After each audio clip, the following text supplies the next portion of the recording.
RSSന്റെ അടിസ്ഥാന കാഴ്ചപ്പാട് തന്നെ അത് മതത്തിനതീതമാണ്. ചർച്ചിൽ കുർബാനക്കൊക്കെ പോയിട്ട് വരുന്ന ആൾ, മോസ്കിൽ നിസ്കാരത്തിന് പോയി വരുന്ന ആൾ, അവർക്കൊക്കെ വൈകുന്നേരങ്ങളിൽ വന്നാൽ ഈ വൃത്തത്തിനകത്ത് കരം ചേർത്ത് പിടിച്ചിരിക്കാൻ പറ്റും എന്നുള്ള ഒരു ആത്മവിശ്വാസം സംഘത്തിന് കൊടുക്കാൻ പറ്റുന്നുണ്ടോ? ഹിന്ദു സമൂഹം തന്നെ ഈ രാഷ്ട്രത്തിന് വിരുദ്ധമായി എന്നിരിക്കട്ടെ, പിന്നെ നമ്മളെന്തിനും ഹിന്ദു സമൂഹത്തിന് വേണ്ടി പ്രവർത്തിക്കണം?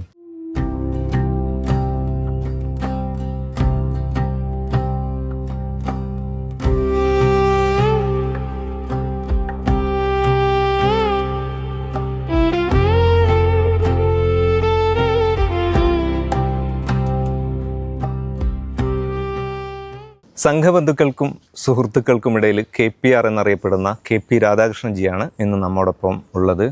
അദ്ദേഹത്തിൻ്റെ ചുമതല ക്ഷേത്രീയ സഹ ബൗദ്ധിക് പ്രമുഖാണ്.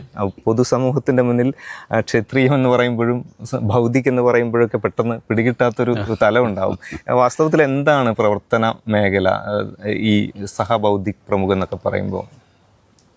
ബൗദ്ധിക് വിഭാഗത്തിന് RSSൽ നിർവഹിക്കാനുള്ള പ്രവർത്തനം നമ്മുടെ ആശയപരമായ ഒരു അടിത്തറ മുഴുവൻ സ്വയംസേവകരിലും ഒരു ആശയപരമായ അടിത്തറ രൂപീകരിച്ചെടുക്കുക എന്ന ഒരു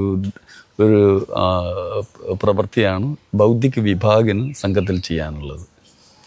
വൈചാരിക മേഖലയിൽ ആണോ കൂടുതൽ പ്രവർത്തനങ്ങൾ, അതോ അല്ലെങ്കിൽ സാധാരണ മനുഷ്യരെ സംബന്ധിച്ചിടത്തോളം അതിൻ്റെ സംഘത്തിൻ്റെ ശാഖ നടത്തുന്നതിൻ്റെ ഉദ്ദേശം വ്യക്തി നിർമ്മാണം എന്നതാണ്. വ്യക്തി നിർമ്മാണം എന്നതിനെക്കുറിച്ച് സംഘത്തിൻ്റെ കാഴ്ചപ്പാട്, ഭാരതീയമായ കാഴ്ചപ്പാട്, ഒരു വ്യക്തി ചതുരശ്ര വ്യക്തിത്വത്തിൻ്റെ ഉടമയാണ്. അതായത് ശരീരം, മനസ്സ്, ബുദ്ധി, ആത്മാവ്. ഇതിൽ ആത്മാവ് എന്ന് പറയുന്നത് പരിണാമവിധേയമല്ല. ബാക്കി ശാരീരികമായ ഉണർവിന്, ശക്തി ആർജിക്കാനൊക്കെ വേണ്ടി ശാരീരിക ഗുണം വർദ്ധിപ്പിക്കുന്നതിന് ശാരീരിക വിഭാഗമുണ്ട് RSSൽ.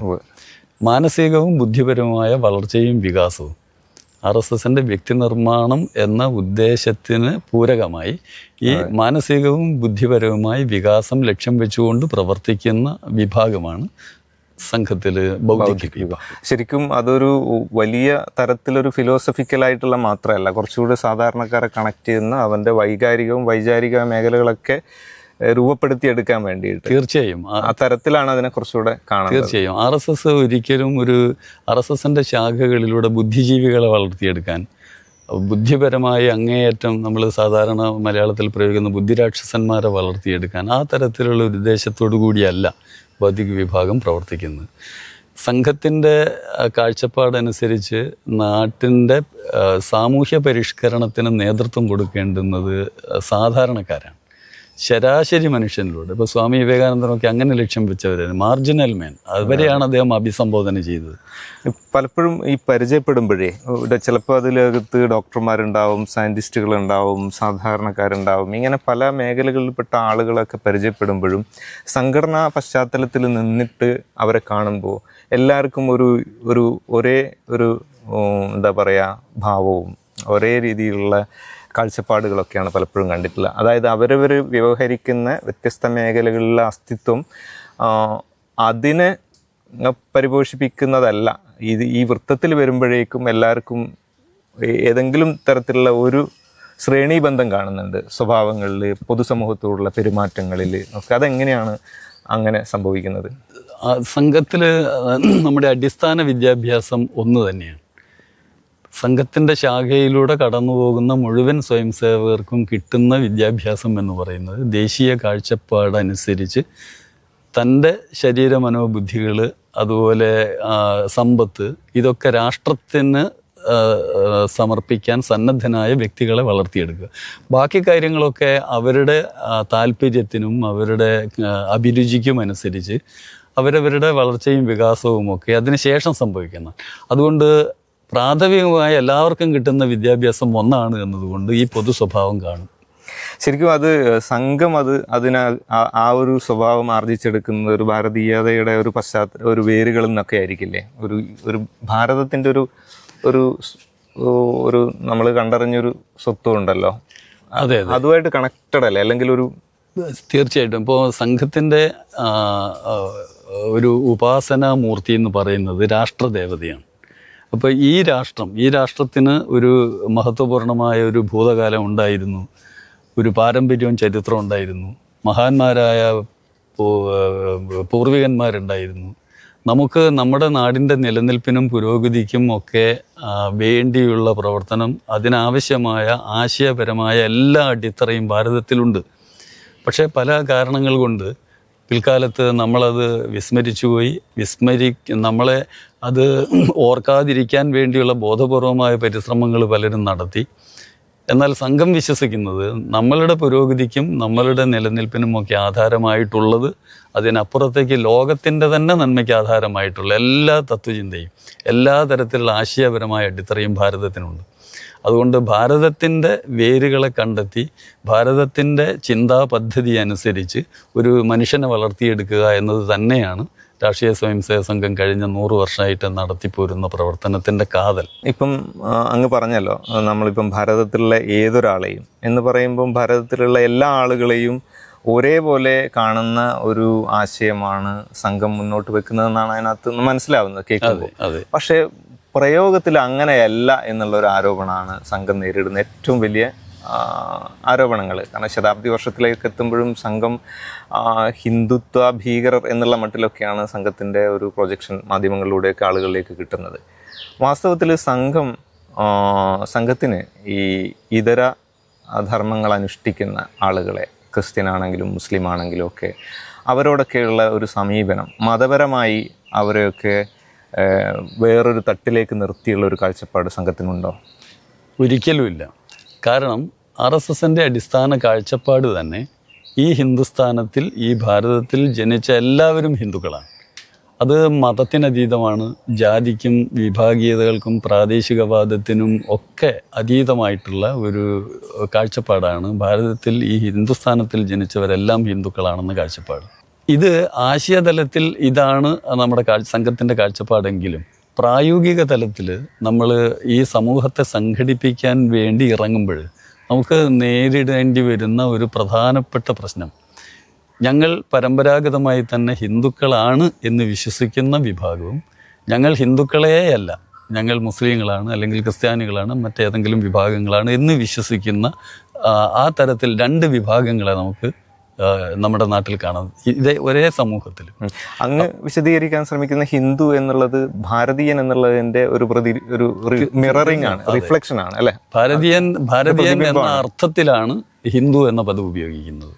അല്ലാതെ കൃത്യമായിട്ട് ഇങ്ങനെ ജീവിക്കണം, ഇങ്ങനെ കല്യാണം കഴിക്കണം, ഇങ്ങനെ മരണാനന്തര കർമ്മങ്ങൾ ചെയ്യണം, ഇങ്ങനെ ചെയ്യണം എന്ന് അനുശാസിക്കുന്ന ഒരു ഏകധർമ്മ സംവിധാനമല്ല. അല്ല, ആചാരാനുഷ്ഠാനങ്ങളൊക്കെ വ്യത്യസ്തമായിരിക്കാം. അതിനതീതമായി നമുക്ക് പൊതുവായിട്ടുള്ള ചില കാര്യങ്ങളുണ്ട്. അതൊരു പൈതൃകവും നമ്മുടെ പാരമ്പര്യം, നമ്മുടെ സംസ്കാരം, ഈ നാട്ടിൽ ജനജീവിതത്തിലൂടെ വളർന്നു വന്നിട്ടുള്ള സഹസ്രാബ്ദങ്ങളിലൂടെ വളർന്നു വന്നിട്ടുള്ളൊരു സംസ്കാരം, അതൊക്കെയാണ് നമ്മുടെ പൊതുവായിട്ടുള്ളത് എന്ന് പറയാം. അതുകൊണ്ട് തന്നെയാണ് ഹിന്ദുത്വത്തെ നിർവചിച്ചുകൊണ്ട് സംഘം പറയാറുള്ളത്, വേദോപനിഷത്ത് കാലഘട്ടം മുതൽ ഈ ആധുനിക കാലഘട്ടം വരെ നിലനിന്നു പോന്ന നമ്മുടെ സാംസ്കാരികവും ആത്മീയവുമായ ജീവിത പ്രവാഹത്തിൻ്റെ ആകത്തുകയാണ് ഹിന്ദുത്വം എന്നൊക്കെ ഇതിനെക്കുറിച്ച് പറയാറുള്ളത്. നമ്മുടെ ഈ സംസ്കാരത്തിൻ്റെയും പൈതൃകത്തിൻ്റെയും അടിസ്ഥാനത്തിൽ നാം ഒന്നാണ് എന്ന കാഴ്ചപ്പാടുള്ളത് കൊണ്ടാണ്. അപ്പോൾ അതുകൊണ്ട് RSSൻ്റെ മുന്നിൽ മതപരമായ ഭിന്നതകളോ മതപരമായി മാറ്റി നിർത്തലോ ഇല്ല. നമ്മൾ ഏത് മതവിശ്വാസം വ്യക്തിപരമാണ്, എന്നാൽ നമ്മുടെ സംസ്കാരം എന്ന് പറയുന്നത് പൊതുവാണ്, പാരമ്പര്യം പൊതുവാണ്. അപ്പോൾ ഈ പൊതുവായിട്ടുള്ള സാംസ്കാരിക ഏകതയിൽ ഐക്യമടയുക എന്നുള്ളതാണ് മുഴുവൻ ഭാരതീയർക്കും ചെയ്യാനുള്ളത്. അതുകൊണ്ടാണ് സംഘം മുന്നോട്ട് വെച്ചിട്ടുള്ള ഏറ്റവും പ്രധാനപ്പെട്ട ഒരു കാഴ്ചപ്പാടാണ് സംഘം സമാജത്തിലെ സംഘടനയല്ല, സമാജത്തിൻ്റെ സംഘടനയാണ്. സമാജത്തിലെ സംഘടന എന്ന് പറയുന്ന സമയത്ത് ഈ നാട്ടിലെ ഒരു വിഭാഗം ജനങ്ങളെ സംഘടിപ്പിക്കുന്നവരാണ്. സമാജത്തിൻ്റെ സംഘടന എന്ന് പറയുമ്പോൾ ഒരു വ്യക്തി പോലും വിട്ടുപോകാതെ രാഷ്ട്രത്തിൻ്റെ മുഴുവൻ സംഘടനയാണ് എന്നതാണ്. അതുകൊണ്ട് ഈ പറഞ്ഞു വരുന്നത് ശരിക്കും അങ്ങനെ ചിന്തിക്കുമ്പോൾ ഒരു ക്ഷേത്രത്തിലേക്ക് രാവിലെ പോയിട്ട് ക്ഷേത്രത്തിലെ കാര്യങ്ങൾ ഒക്കെ ചെയ്ത് ക്ഷേത്ര ദർശനമൊക്കെ കഴിഞ്ഞ് വരുന്ന ഒരാളും അതേസമയം ചർച്ചിൽ കുർബാനക്കൊക്കെ പോയിട്ട് വരുന്ന ആൾ, മോസ്കിൽ നിസ്കാരത്തിന് പോയി വരുന്ന ആൾ, അവർക്കൊക്കെ വൈകുന്നേരങ്ങളിൽ വന്നാൽ ഈ വൃത്തത്തിനകത്ത് കരം ചേർത്ത് പിടിച്ചിരിക്കാൻ പറ്റും എന്നുള്ള ഒരു ആത്മവിശ്വാസം സംഘത്തിന് കൊടുക്കാൻ പറ്റുന്നുണ്ടോ? ആ ഒരു അന്തരീക്ഷമാണ് RSSനകത്തുള്ളത്. മതത്തിൻ്റെ അടിസ്ഥാനത്തിൽ ചിന്തിച്ചാൽ ഹിന്ദു എന്ന് പറയപ്പെടുന്ന വിഭാഗത്തിനിടയിൽ തന്നെ ഏകീകൃതമായ ഒരു മതവിശ്വാസമോ മത ആരാധനാ രീതികളോ ഇല്ല. ഇപ്പോൾ ഉദാഹരണത്തിന് ഈ ഇഷ്ടദേവതയുടെ വിഗ്രഹാരാധനയായിട്ട് ബന്ധപ്പെട്ട് നോക്കിയാൽ, നമ്മുടെ ഇഷ്ടദേവതയുടെ പ്രീതിക്ക് വേണ്ടി മൃഗബലി നടത്തി രക്തം വിഗ്രഹത്തിൽ ഒഴുക്കുന്ന മതവിശ്വാസങ്ങളുണ്ട് ഭാരതത്തിൽ. അതേസമയം അണു ചത്തുപോകാതിരിക്കാൻ വേണ്ടി വായും മൂക്കും മൂടിക്കെട്ട് ജീവിക്കുന്ന മതവിഭാഗങ്ങളുണ്ട് ഭാരതത്തിൽ. ഇത് ഏത് മതം? ഹിന്ദുമതം. അങ്ങനെ ഒരു ഹിന്ദുമതമില്ല.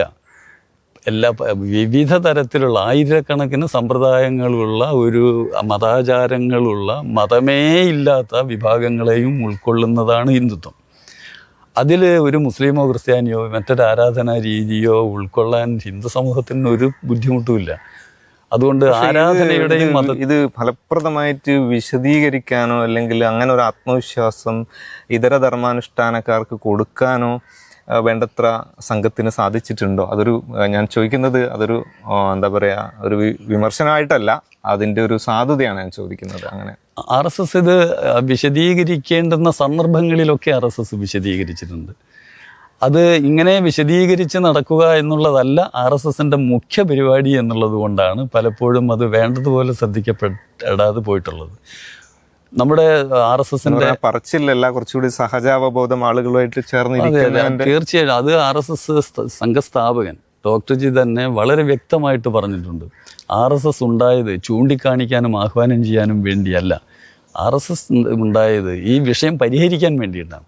അതുകൊണ്ട് പ്രായോഗിക പദ്ധതിക്കാണ് RSSൽ മുൻതൂക്കം.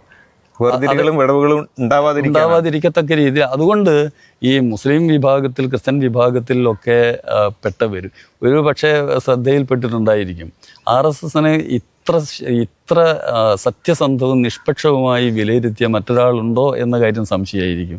ഉദാഹരണം KT Thomas justice KT Thomas sir അദ്ദേഹം പറഞ്ഞു 4ാമത്തെ തൂണാണ് എന്ന് പറഞ്ഞു. ഈ രാഷ്ട്രത്തിന്റെ 4ാമത്തെ തൂണാണ് എന്ന്. പുള്ളി KT തോമസും മാധ്യമങ്ങളെയാണ് മാറ്റിക്കളഞ്ഞത്. കൊണ്ടുവരികയാണ്. അതെ. ഇതുപോലെ RSSനെ നിഷ്പക്ഷവും സത്യസന്ധവുമായി വിലയിരുത്താൻ ശ്രമിച്ചവർക്കൊക്കെ ഇത് ബോധ്യപ്പെട്ടിട്ടും അത് അംഗീകരിക്കാതെ ദുഷ്പ്രചരണം നടത്തിക്കൊണ്ടിരിക്കുന്നതിൻ്റെ പിന്നിൽ അവർക്ക് അവരുടേതായ താല്പര്യങ്ങളുണ്ടാവും. ആ താല്പര്യങ്ങൾക്ക് അനുസൃതമായി RSSനെ വളച്ചൊടിച്ച് പ്രചരിപ്പിക്കാൻ ശ്രമിക്കുന്നു എന്നതുകൊണ്ടാണ് പലപ്പോഴും ഇങ്ങനെയുള്ള പ്രചരണം നമ്മളെ ശ്രദ്ധയിൽ വരുന്നത്. അതൊരു പക്ഷേ ഈ രാഷ്ട്രീയ ഇന്ത്യയുടെ ഒരു ചരിത്രത്തിൽ നമ്മൾ അങ്ങനെ എടുത്തു കഴിഞ്ഞാൽ അത് ഈ രാമജന്മഭൂമി പ്രക്ഷോഭമായിട്ടൊക്കെ ബന്ധപ്പെട്ടിട്ട്, ബാബറി മസ്ജിദുമായിട്ട് ബന്ധപ്പെട്ടിട്ട് കുറച്ചുകൂടി ദക്ഷിണേന്ത്യൻ സംസ്ഥാനങ്ങളിൽ RSSനെതിരെ ഉണ്ടായിരിക്കുന്ന ഒരു വിരുദ്ധ പ്രചരണങ്ങളുണ്ട്. ആ പ്രചരണങ്ങളുടെ ഭാഗമായിട്ട് കുറച്ച് കൂടുതൽ RSS പ്രതിരോധത്തിലാക്കപ്പെട്ടിട്ടുണ്ട് എന്നാണ് എനിക്ക് തോന്നുന്നത്. പ്രതിരോധം മീൻസ് ആളുകളിലേക്ക് ഇറങ്ങുമ്പോൾ ഈ ഒരു പ്രത്യേക ചില സംഭവങ്ങളുമായിട്ട് ബന്ധപ്പെട്ടിട്ട് RSSനെ പ്രതിസ്ഥാനത്ത് നിർത്തപ്പെടുന്നത്. അതിന് മുമ്പുള്ളൊരു കാലഘട്ടവും അതിന് ശേഷമുള്ളൊരു കാലഘട്ടവും നോക്കുകയാണെങ്കിൽ ഈ ഇതര സമുദായങ്ങൾക്കിടയിൽ RSSനുള്ള സ്വീകാര്യത തമ്മിൽ വലിയ വ്യത്യാസമുണ്ടോ എന്ന് വെച്ചാൽ ഞാൻ പ്രത്യേകിച്ച് ചോദിക്കുന്നത് അയോധ്യ സംഭവത്തിന് മുമ്പും ശേഷവും കേരളത്തിലെ പൊതുസമൂഹത്തിൽ RSSനോടുള്ള ഒരു അടുപ്പം അല്ലെങ്കിൽ ആഭിമുഖ്യം കൂടുതലോ കുറവോ? RSS ഈ വിഷയവും ശ്രീരാമ ജന്മഭൂമി വിഷയവുമായി ബന്ധപ്പെട്ട് RSSൻ്റെ ഈ വിഷയത്തെ ഉപയോഗപ്പെടുത്തിക്കൊണ്ട് RSSനെ വളർത്തിയെടുക്കണം എന്നൊരാഗ്രഹം ഒരിക്കലും സംഘത്തിനുണ്ടായിരുന്നില്ല. നമ്മുടെ സമൂഹം അനുഭവിച്ചു കൊണ്ടിരിക്കുന്ന ഏറ്റവും വലിയ പ്രശ്നം ആത്മവിശ്വാസമില്ലായ്മ, അടിമത്തത്തിൻ്റെ പൂർണ്ണമായ ആ ഒരു അംശങ്ങൾ നമ്മുടെ സമൂഹത്തിൻ്റെ പൊതുമനസ്സിൽ നിന്ന് വിട്ടുപോയിട്ടില്ല. ഒരുതരം അപകർഷതാബോധം, ആയിരക്കണക്കിന് വർഷങ്ങളായി അടിമത്തത്തിൽ ജീവിച്ചു പോന്നിരുന്ന ഒരു ജനതയുടെ മനസ്സിൻ്റെ അടിത്തട്ടിൽ ഉറഞ്ഞുകൂടിയിട്ടുള്ള ഈ അപകർഷതാബോധം ഉണ്ടല്ലോ, ആ അപകർഷതാബോധത്തെ മാറ്റിയെടുത്താൽ അത് നമ്മുടെ നാടിൻ്റെ നന്മയ്ക്ക് പുരോഗതിക്ക് കാരണമാകും എന്ന കാഴ്ചപ്പാടേ സംഘത്തിനുണ്ടായിരുന്നുള്ളൂ. അവിടെയാണ് ഭാരതീയ എന്നുള്ള കാഴ്ചപ്പാടും ഹിന്ദു എന്നുള്ള കാഴ്ചപ്പാടും തമ്മിൽ വ്യത്യാസമില്ല. അവിടെയും ഒരിക്കലും മതപരമായ ഒരു ക്ഷേത്രം എന്നതിനപ്പുറത്തേക്ക് അവിടെ നിലവിലുണ്ടായിരുന്നത് ഒരു ശ്രീരാമചന്ദ്രൻ ജനിച്ച സ്ഥലത്ത് ശ്രീരാമചന്ദ്രൻ്റെ പേരിൽ അറിയപ്പെടുന്ന ഭൂമിയിൽ നമ്മുടെ ഒരു രാഷ്ട്ര പുരുഷൻ്റെ ഓർമ്മ നിലനിർത്തുന്ന ഒരു സ്മാരകം എന്ന നിലയ്ക്ക് അതിനെ കാണേണ്ടതുള്ളൂ. അവിടെയാണ് ക്ഷേത്രം പോലും എന്നുള്ള സംഗതി സെക്കൻഡറിയാണ്. ദേശീയ സ്മാരകം എന്നുള്ള നിലയിൽ ശ്രീരാമചന്ദ്രൻ എന്ന് പറയുന്നത് ഹിന്ദു ധർമ്മത്തിൻ്റെ, സനാതന ധർമ്മത്തിൻ്റെ മാതൃകാ പുരുഷനാണ്. രാമോ വിഗ്രഹവാൻ ധർമ്മ എന്നാണ് അദ്ദേഹം, വാൽമീകി പോലും രാമനെ വിശേഷിപ്പിക്കുന്നത്. ഏറ്റവും വലിയ പ്രയോക്താവ്, ഹിന്ദു ധർമ്മത്തിൻ്റെ, സനാതന ധർമ്മത്തിൻ്റെ ഏറ്റവും വലിയ പ്രയോക്താവ് എന്ന നിലയിലാണ് രാമനെ ഹിന്ദു സമൂഹം കാണുന്നതും കണ്ടുപോകുന്നതും. അതിനെയാണ് തകർത്തത്. അവിടെ വീണ്ടും രാമൻ്റെ സ്മാരകം ഉയർന്നു വരണം. അതോടുകൂടി ഭാരതത്തിലെ മുഴുവൻ സമൂഹത്തിനും ഒരു ആത്മവിശ്വാസം തിരിച്ചു കിട്ടും എന്ന കാഴ്ചപ്പാടിലാണ് സംഘം ഇതിനെ പിന്തുണച്ചത്. ശരിക്കും ആ കാലഘട്ടത്തിലൊക്കെ ചുവരുകളിൽ, വെള്ളച്ചുവരുകളിൽ നീലമഷിയിൽ ഇങ്ങനെ ബാബർ വിദേശ അക്രമി എന്നൊക്കെ പറഞ്ഞിട്ടുള്ളൊരു പ്രചാരം ഉണ്ടായിരുന്നു. ആ തരത്തിൽ ആലോചിച്ചാൽ പോലും ഒരു വൈദേശിക അടിമത്തത്തോടുള്ളൊരു, ഇനി ബാബറിന്റെ പേര് മറ്റെന്തെങ്കിലും ആയിരുന്നു എന്നിരിക്കട്ടെ, ആ പേരായിരുന്നു എഴുതുക. അതെ, ബാബറിന് വന്നയാളുടെ പേര് ബാബർ എന്നായതുകൊണ്ട് ബാബർ എന്ന് എഴുതി. അത് വല്ല ബാലനോ സദാശിവനോ ആണെങ്കിൽ ആ പേരെഴുതുമായിരുന്നു. അവിടെയും ഇത് തന്നെയാണ്. അതിലൊരു വിദേശ അക്രമി എന്നുള്ള നിലയ്ക്ക് മാത്രമേ നമുക്ക് അതിനെ കാണാൻ കഴിയും. ഇപ്പൊ ബാബർ വന്നിട്ട് അവിടെ ക്ഷേത്രം തകർക്കുന്നതിന് പകരം ഒരു കുളം കുഴിക്കായിരുന്നു ചെയ്തെന്നിരിക്കട്ടെ, ആ കുളം തോർക്കേണ്ടിയിരുന്നു.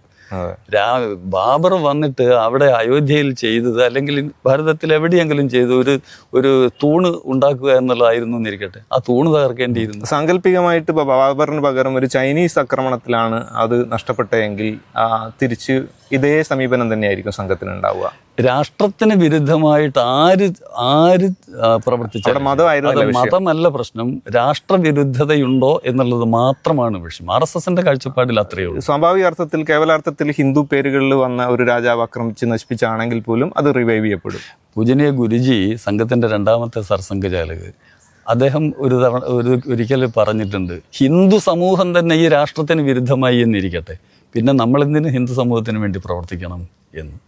ഈ രാഷ്ട്രത്തിന് വിരുദ്ധമായിട്ടുള്ള ഒരു കാര്യത്തെയും RSS നേഷൻ ഫെസ്റ്റ് എന്നൊക്കെ ഇന്ന് പറഞ്ഞുകൊണ്ടിരിക്കുന്നത്, RSS ഞാൻ നേരത്തെ സൂചിപ്പിച്ച RSSന്റെ മുന്നിലുള്ള ഉപാസനാ മൂർത്തി എന്ന് പറയുന്നത് രാഷ്ട്രദേവതയാണ്. എല്ലാ ദിവസവും സംഘത്തിൻ്റെ ശാഖയിൽ ചൊല്ലിക്കൊണ്ടിരിക്കുന്ന പ്രാർത്ഥനയിലും സ്വയം സേവകൻ ജീവിതത്തിൽ ഒരിക്കൽ ചെല്ലുന്ന പ്രതിജ്ഞയിലും പറയുന്നത് തന്നെ, ജീവിക്കുന്നുവെങ്കിൽ അത് ഈ രാഷ്ട്രത്തിന് വേണ്ടി, മരിക്കുന്നുവെങ്കിൽ അതും ഈ രാഷ്ട്രത്തിന് വേണ്ടി എന്നാണ്. ബാക്കിയൊക്കെ അതിൻ്റെ പിന്നാലെ വരുന്ന വിഷയങ്ങളാണ്. അങ്ങനെ ജീവിക്കുന്ന ഒരു സ്വയം സേവകൻ്റെ, അങ്ങനെ വളർത്തിയെടുക്കുന്ന സ്വയം സേവകരെ വളർത്തിയെടുക്കുന്ന സംഘത്തിൻ്റെ മുന്നിൽ രാഷ്ട്രത്തിന് ശേഷമാണ് ബാക്കിയെല്ലാം. അപ്പോൾ ശരിക്കും നമ്മൾ ഈ സർട്ടിഫിക്കറ്റുകളുടെ കോളത്തിൽ എഴുതുന്ന ഹിന്ദു, മുസ്ലിം, ക്രിസ്ത്യൻ എന്നൊക്കെ പറയുന്ന കാറ്റഗറിയിൽ പെടുന്ന ഒരു ഹിന്ദു എന്ന് പറയുന്ന ഒരാളുടെ ഭാഗത്ത് നിന്ന് രാഷ്ട്രവിരുദ്ധമായ പ്രവർത്തനങ്ങൾ ഉണ്ടായാൽ അതിനൊരു പ്രത്യേക ഔദാര്യോ ഒഴിവുകളോ ഒന്നും കൊടുക്കത്തില്ല, ഒരിക്കലുമില്ല. പ്രതിരോധം എല്ലാ തലത്തിലും എല്ലായിടത്തും ഒരുപോലെയാണ്. സംഘത്തിന്റെ മുന്നിൽ ഈ പറയുന്ന ന്യൂനപക്ഷം, ഭൂരിപക്ഷം, തെക്കുള്ളവര്, വടക്കുള്ളവര്, ആര്യന്മാര്, ദ്രാവിഡന്മാര്, ഇങ്ങനത്തെ യാതൊരു വേർതിരിവും RSSന്റെ മുന്നിലില്ല. RSS ഈ രാഷ്ട്രത്തെ ഒരു സമൂഹമായി കാണുന്നു. നാം ഒരു സംസ്കാരമാണ്, ഒരു സമൂഹമാണ്.